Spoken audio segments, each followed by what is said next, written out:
মঙ্গলবার বিকেলে বুদবুদের কোটা মোড়ের কাছে ১৯ নম্বর জাতীয় সড়কে একটি ভয়াবহ বাস দুর্ঘটনা ঘটে।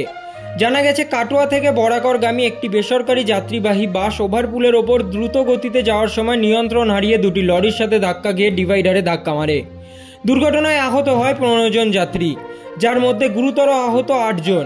দুর্ঘটনার খবর পেয়ে ঘটনাস্থলে পৌঁছয় বুদবুদ থানার পুলিশ ও দমকলের একটি ইঞ্জিন। দুর্ঘটনার পর বাসের ইঞ্জিনে আগুন লেগে যায়।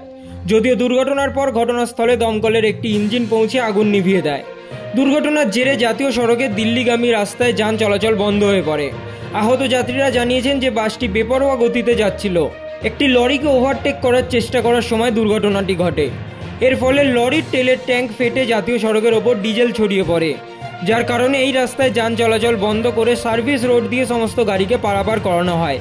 জানা যাচ্ছে, আহত যাত্রীদের উদ্ধার করে পানাগড় ব্লক প্রাথমিক স্বাস্থ্য কেন্দ্রে নিয়ে যাওয়া হয়, যেখানে ৮ জন গুরুতর আহত ব্যক্তিকে পরবর্তী চিকিৎসার জন্য মহকুমা হাসপাতালে স্থানান্তরিত করা হয়।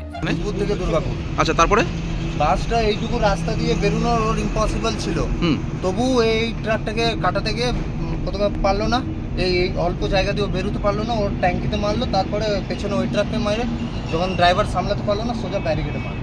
মানে কতজন ছিল যাত্রী তাও বাসে? তাও ফুল সিট। হ্যাঁ, কোথা থেকে কোথায় যাচ্ছিলেন আপনি? দুর্গাপুর। আচ্ছা, কি নাম? মানুষের পাশে, মানুষের সাথে আমরা আছি এই বাংলাতে।